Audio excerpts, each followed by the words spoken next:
بسم اللہ الرحمن الرحیم۔ الحمد للہ وکفى وسلام علی عباده الذین اصطفى اما بعد۔ حاضرین و ناظرین، یہ درس نمبر 1685 ہے اور آج سورہ سبا کی 3 آیتوں کی تلاوت اور تشریح کی جائے گی۔ آیت نمبر 37، 38 اور 39، 37، 38 and 39۔ چلے سب سے پہلے ہم ان 3 آیتوں کی تلاوت کرتے ہیں، لفظی ترجمے اور ترجمے کے بعد تشریح کرتے ہیں۔ اعوذ باللہ من الشیطان الرجیم، بسم اللہ الرحمن الرحیم۔ وما اموالکم ولا اولادکم بالتی تقربکم عندنا زلفا الا من آمن وعمل صالحا فاولئک لهم جزاء الضعف بما عملوا وهم في الغرفات آمنون والذين يسعون في آياتنا معاجزين أولئك في العذاب محضرون قل إن ربي يبسط الرزق لمن يشاء من عباده ويقدر له وما أنفقتم من شيء فهو يخلفه وهو خير الرازقين صدق الله العظيم۔ لفظی ترجمہ یوں ہے، وما اموالکم، اور نہیں ہے تمہارے مال، ولا اولادکم، اور نہ ہی تمہاری اولاد، باللتی، ایسی چیز کے، تقربکم، وہ تمہیں قریب کر دے، عندنا، ہمارے پاس، زلفا، درجے میں، الا من آمن، مگر جو ایمان لایا، وعمل صالحا، اور اس نے نیک عمل کیے، فاولئک، تو یہی لوگ ہیں، لہم، ان کے لیے، جزاء الضعف، دگنا بدلہ ہے، بما، بسبب ان اعمال کے جو عملوا، انہوں نے کیے، وہم، اور وہ، فی الغرفات، بالا خانوں میں، آمنون، امن سے رہیں گے۔ والذین، اور وہ لوگ جو یسعون، کوشش کرتے ہیں، فی آیاتنا، ہماری آیتوں کے جھٹلانے میں، معاجزین، ہمیں عاجز کرنے کی، اولئک، وہی لوگ، فی العذاب، عذاب میں، محضرون، حاضر کیے جائیں گے۔ قل، کہہ دیجئے، ان ربی، بے شک میرا رب، یبسط الرزق، رزق کشادہ کرتا ہے، لمن یشاء، جس کے لیے وہ چاہتا ہے، من عبادہ، اپنے بندوں میں سے، ویقدر، اور وہی تنگ کرتا ہے، لہو، اس کے لیے، وما انفقتم، اور جو تم خرچ کرتے ہو، من شیء، کوئی چیز، فہو یخلف، تو وہ اس کا عوض دیتا ہے، وہو، اور وہ، خیر الرازقین، سب سے بہتر رزق دینے والا ہے۔ ترجمہ یوں ہے، اور تمہارا مال اور تمہاری اولاد ایسی چیز نہیں کہ تم کو ہمارا مقرب بنا دے۔ ہاں، ہمارا مقرب وہ ہے جو ایمان لایا اور نیک عمل کرتا رہا، ایسے ہی لوگوں کو ان کے اعمال کے سبب دگنا بدلہ ملے گا، اور وہ خاطر جمع سے بالا خانوں میں بیٹھے ہوں گے۔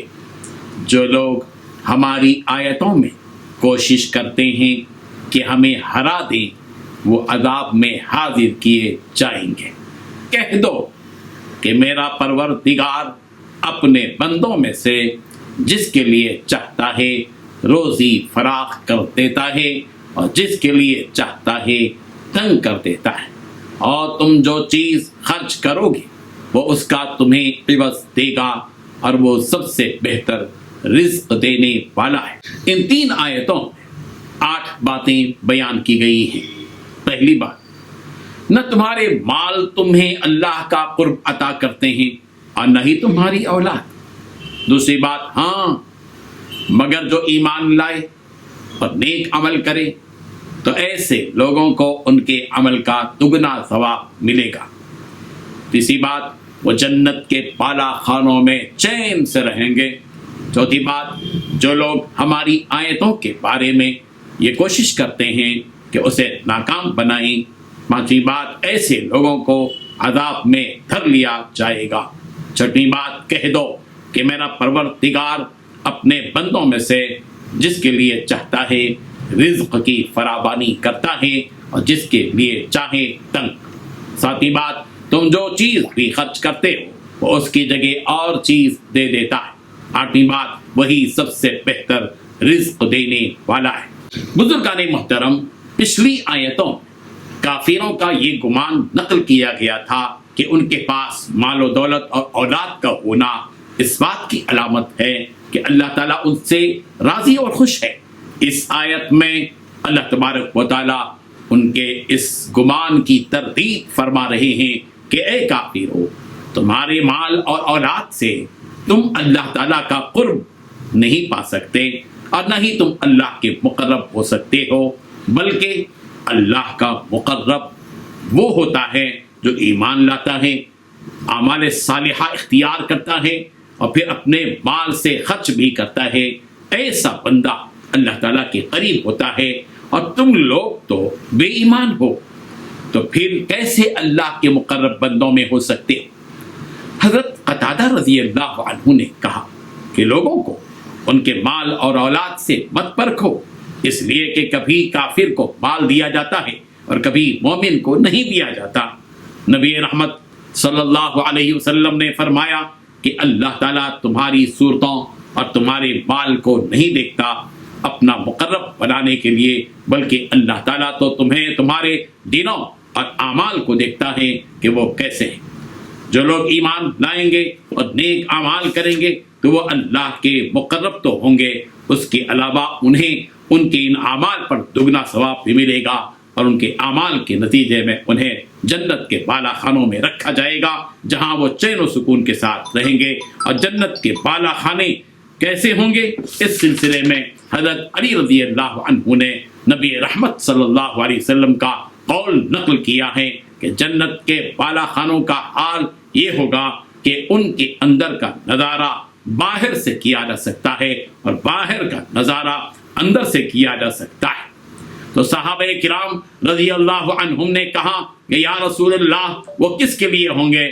تو آپ صلی اللہ علیہ وسلم نے فرمایا کہ جس نے اچھی بات کی ہو، مسکینوں کو کھانا کھلایا ہو اور روزوں کی پابندی کی ہو، رات میں اٹھ کر نمازیں پڑھی ہوں جبکہ سارے لوگ سو رہے ہوں۔ یہ تو ان لوگوں کی جزا تھی جو ایمان لائے اور نیک اعمال کی، اور جو لوگ بے ایمان ہیں اور اللہ کی آیتوں کو مٹانے کی کوشش کرتے ہیں حالانکہ وہ اس میں کبھی کامیاب نہیں ہوں گے، انہیں یہ سزا دی جائے گی کہ وہ لوگ جہنم کے مختلف عذابوں میں ہر جانب سے گھیرے ہوئے ہوں گے، جہاں سے وہ نہ بھاگ سکیں گے اور نہ ہی اس عذاب سے بچ سکیں گے۔ اللہ تعالیٰ اس مال و اولاد کا ذکر کر رہے ہیں کہ جس پر ان کافروں کو غرور تھا اور جس کی وجہ سے یہ لوگ حق کو جھٹلاتے تھے۔ حقیقت یہ ہے کہ مال و اولاد کا دینا نہ دینا اللہ تعالیٰ کے ہاتھ میں ہے، اور وہ جسے چاہے اس دولت سے نوازتا ہے، اور نوازتے وقت یہ نہیں دیکھتا کہ کون مومن ہے اور کون نہیں، بلکہ جسے چاہے وہ دولت عطا کرتا ہے۔ تو اس دولت کے بارے میں یہ سمجھنا کہ یہ ہمیں ملی ہے اس لیے ہم ہی حق پر ہیں، ایسا ہرگز نہیں۔ اور ہاں، یہ بھی یاد رکھو کہ جو کچھ تمہیں اللہ تعالیٰ نے مال دیا ہے اس میں سے تم جو بھی خرچ کرو گے تمہیں اس کا بدلہ دیا جائے گا۔ اگر اس مال کو غلط راستے میں خرچ کیا گیا تو اس کا بھی بدلہ دیا جائے گا، اور اگر نیکی کے راستے میں خرچ کیا گیا تو اس کا بھی بدلہ دیا جائے گا، اور سب کچھ اللہ کے یہاں محفوظ ہے۔ اللہ تعالیٰ کی شان یہ ہے کہ وہ اپنے بندوں کو ان کے اعمال کا بدلہ کئی گنا بڑھ کر دیتے ہیں۔ سورہ نساء کی آیت میں فرمایا گیا، آیت نمبر 40 میں 40، وَإِن تَكُ حَسَنَةً يُضَاعِفْهَا وَيُؤْتِ مِن لَّدُنْهُ أَجْرًا عَظِيمًا، اور اگر نیکی ہو تو اسے دگنی کرا دیتا ہے۔ سورۃ الروم کی آیت نمبر 39 میں کہا گیا، وَمَا آتَيْتُم مِّن زَكَاةٍ تُرِيدُونَ وَجْهَ اللَّهِ فَأُولَٰئِكَ هُمُ الْمُضْعِفُونَ، اور جو کچھ تم زکوٰۃ دیتے ہو اللہ کی خوشنودی کے لیے تو ایسے لوگ ہی ہیں اپنا دو چند کرنے والے، یعنی انہیں کئی گنا بڑھ کر بدلہ ملتا ہے۔ اللہ تبارک و تعالیٰ ان آیات کی حقیقت کو سمجھنے کی توفیق عطا فرمائے، آمین۔ وآخر دعوانا ان الحمد للہ رب العالمین۔